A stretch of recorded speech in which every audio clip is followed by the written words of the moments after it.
Hello, guys of United Rock Nations. We are in amazing company with Philip of Khemmis. We are here, of course, to talk about the new album, Deceiver. How are you? I'm great. Happy to be here with you. Absolutely. So let's talk a little bit about the new album. You said that is your darkest and most depressive album. So does it reflect your personal state of mind when you wrote the new songs? Yeah, I mean, absolutely. I think it's a really honest reflection of sort of where all of us were mentally in, really the year before we recorded the album. I would say, generally it's probably like the darkest and hardest year of our lives up until, really just right when we were recording the album, sort of finally feeling like we were getting some space from it emotionally, from that depression and from that sort of collective cultural darkness. But the day that we started recording drums was when there was like this insurrection at the U.S. Capitol. So even when we were starting recording the album, it really just seemed like things were getting worse and worse. So, really the whole year of 2020, I think for everyone was really difficult, but, it led us to question a lot of things, like how important music was to us, whether it was worth, whether we had anything to say when there's all of this horrible shit happening everywhere. Does my voice matter in that? Does my suffering matter when there's so much like death and all these social problems happening, across the whole world, but in the US especially? And really is that grappling with,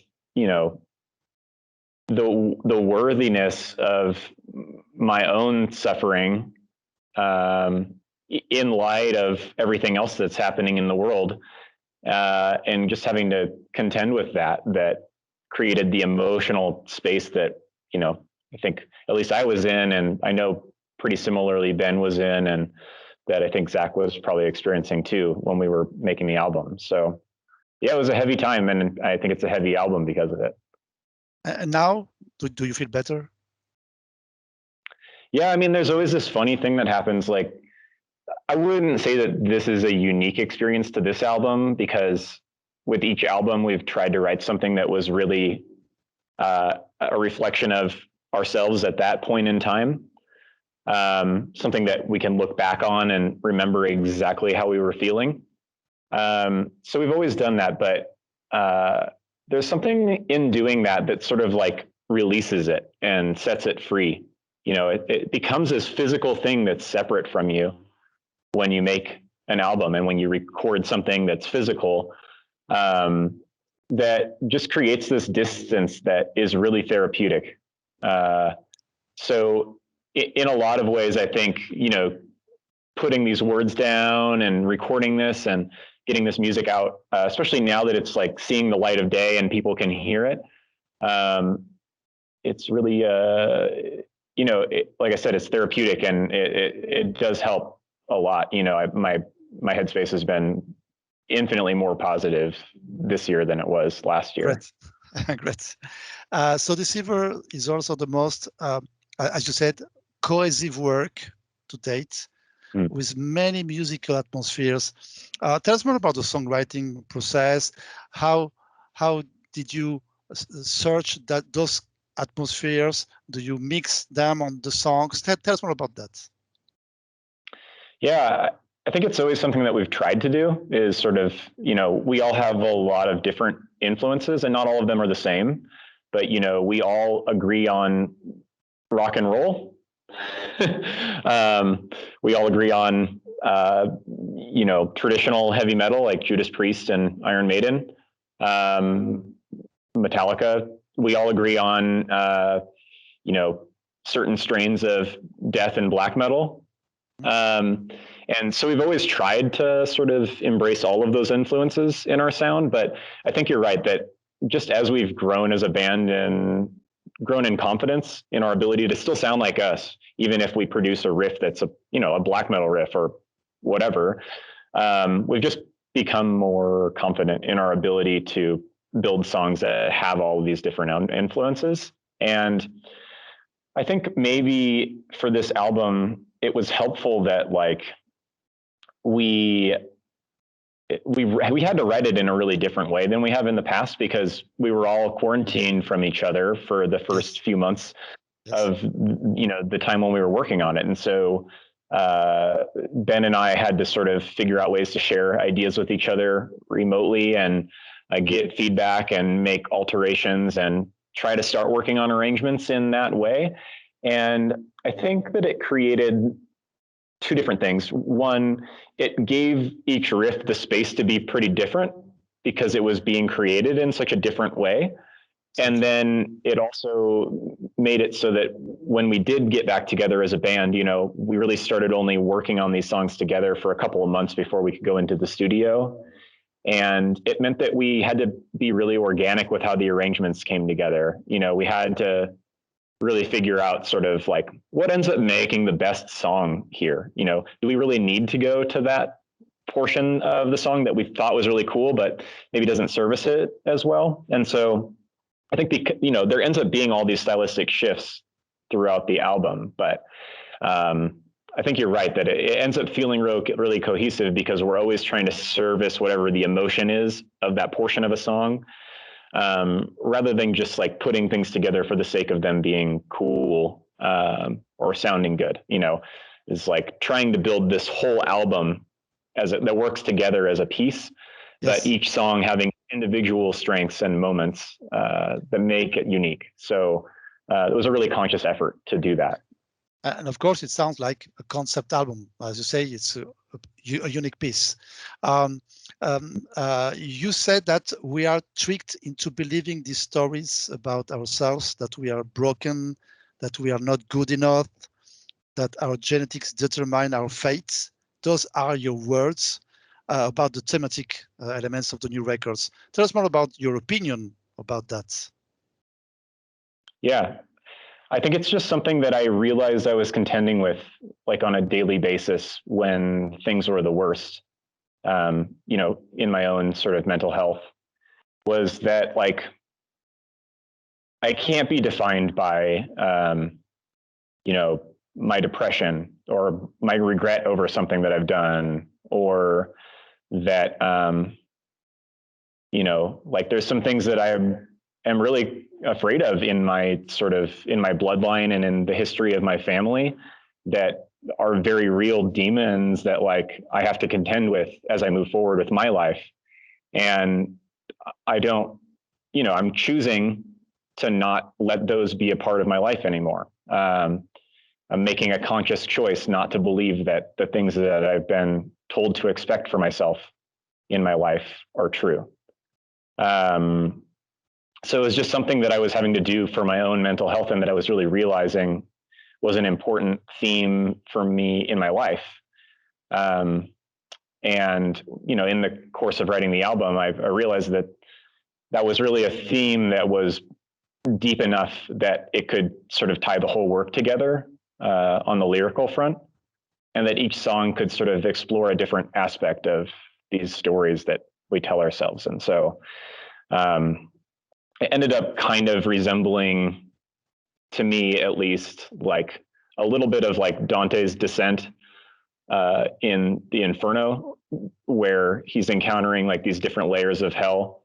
But it felt like each of these stories was like a different layer in the like hellish onion inside my brain that I had to sort of contend with and, either acknowledge something uncomfortable about myself or decide to cut ties with other parts of myself.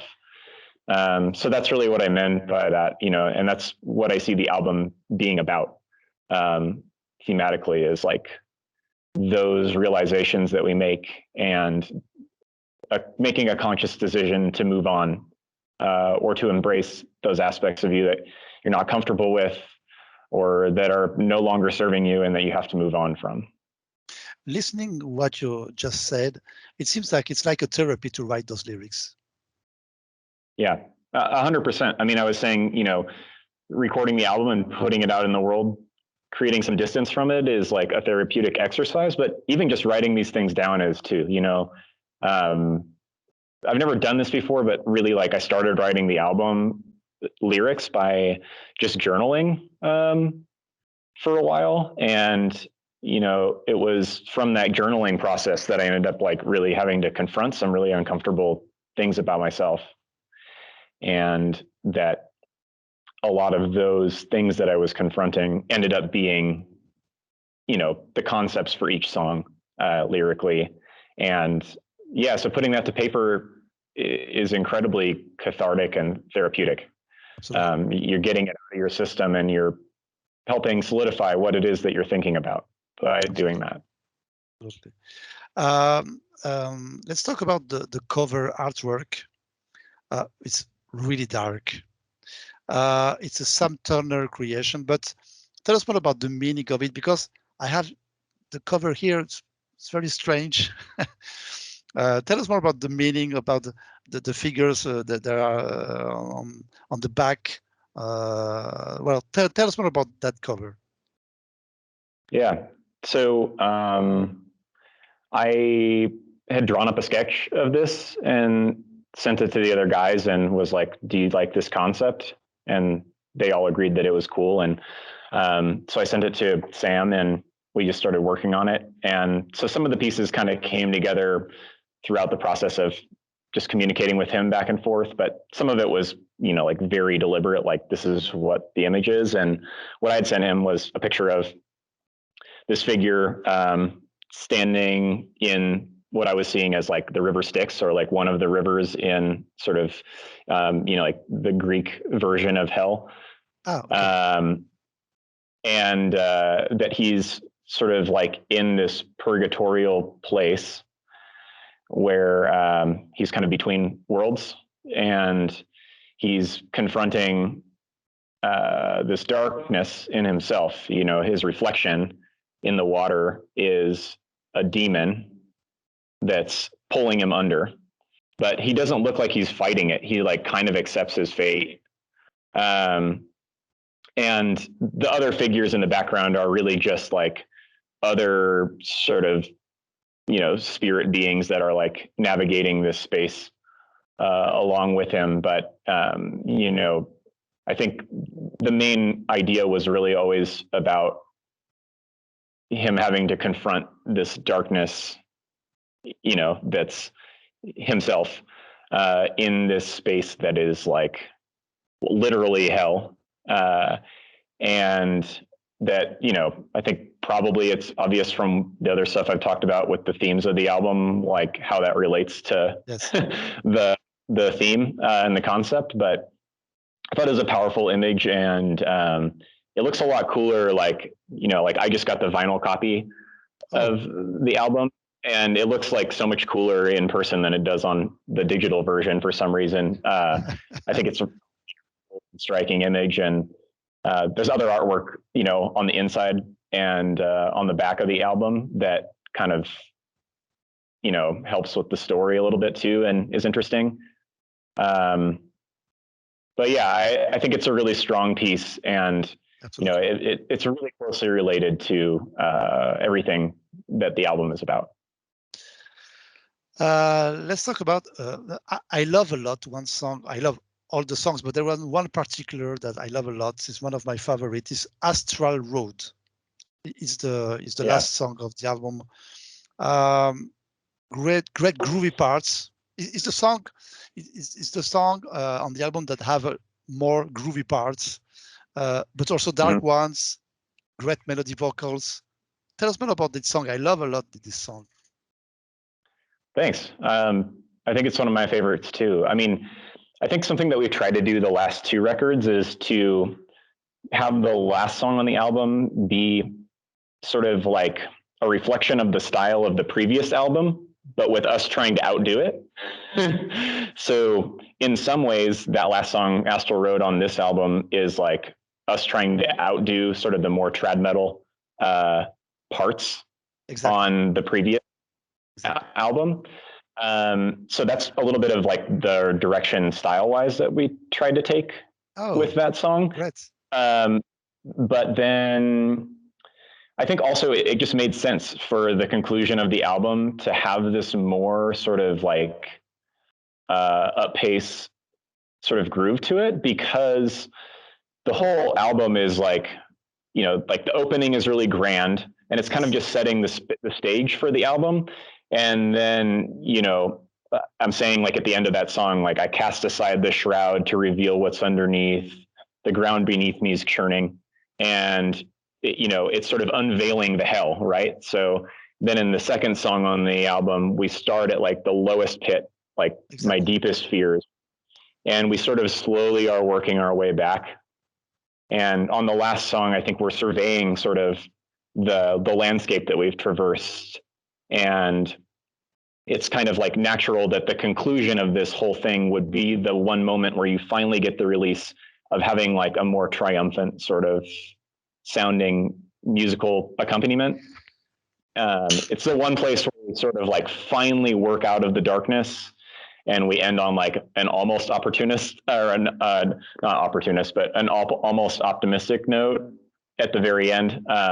Although, you know, saying like that, like your will to live is not a lie is like not exactly the most optimistic thing that you can possibly say, but you know, just reaffirming that commitment to life by the end of that final song.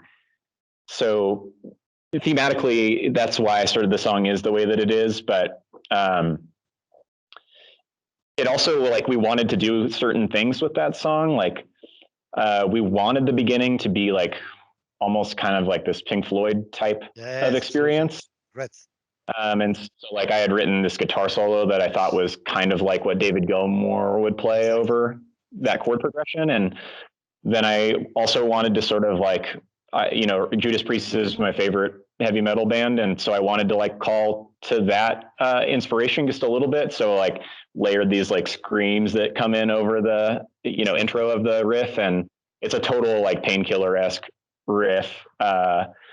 And, you know, just try and deliver like a more aggressive vocal performance, and but still try and keep it really emotional, you know, like that's the way that the album should conclude. And I think that the choruses sort of sum up what I realized about myself throughout making the album, which is that really it's in sort of breaking down these walls within ourselves and between each other that we can relate to each other, and that it's through us acknowledging how we're broken that we can see the light in other people, and that we can relate and make this world a better place. And so that's kind of what that song is about ultimately. And that song, yeah.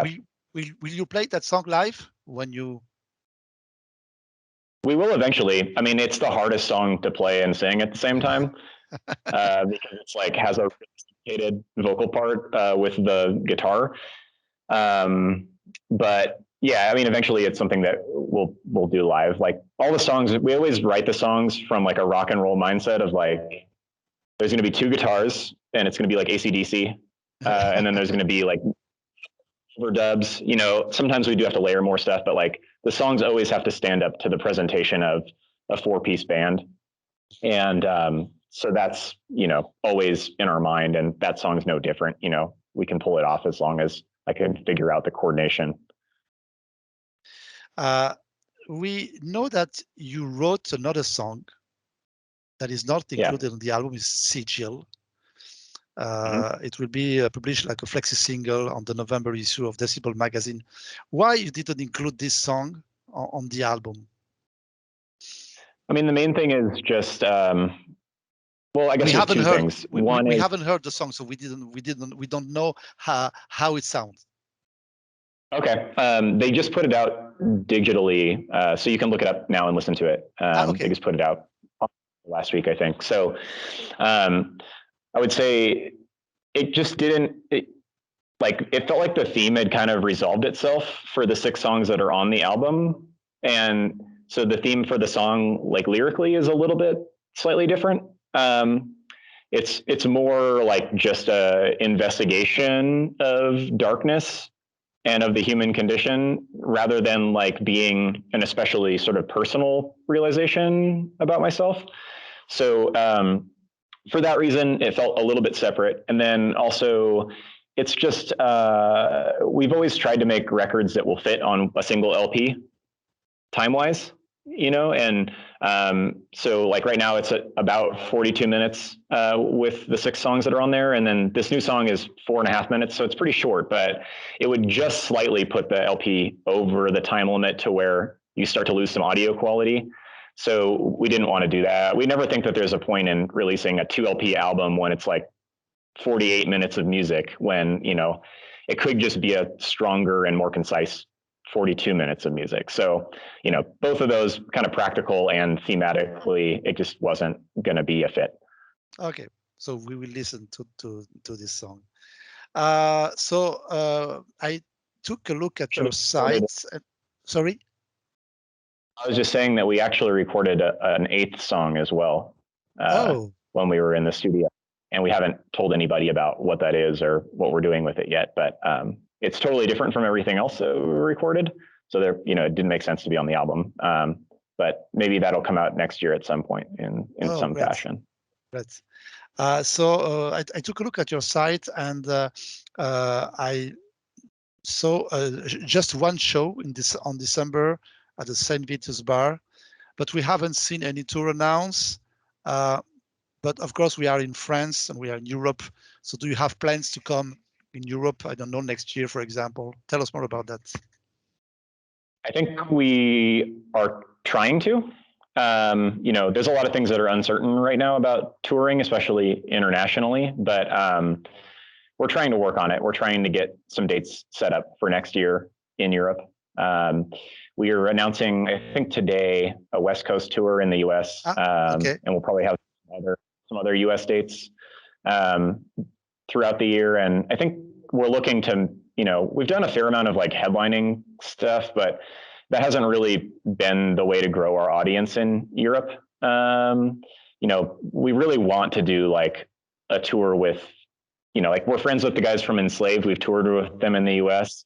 Like we want to do a tour with a band like Enslaved, or like At the Gates, or Paradise Lost, or something like that.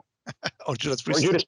I mean, that would be like such a dream. But like we want to do something with some band that we have some kinship with to try and build our audience in Europe. And so we're sort of trying to hold out to see like what opportunity there might be to do that.